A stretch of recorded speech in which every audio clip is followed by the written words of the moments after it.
Going to show you how to change the air filter on your Craftsman T2200 or anything with this Briggs Stratton 19 horsepower engine. I'm sure there's multiple others that use the same filter.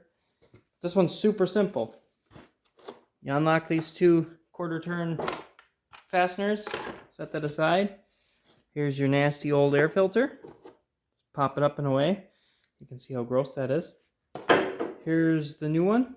If you want extra protection, you could pull off this foam sleeve and lightly oil that with, well, you can use gear oil, but you can use foam air filter oil would be preferred. Anyway, you just push this on and pop it on. Make sure it's seated all the way. And you can see it's nice and tight here, sitting flat here. Pop the cover back on. Push down. Done.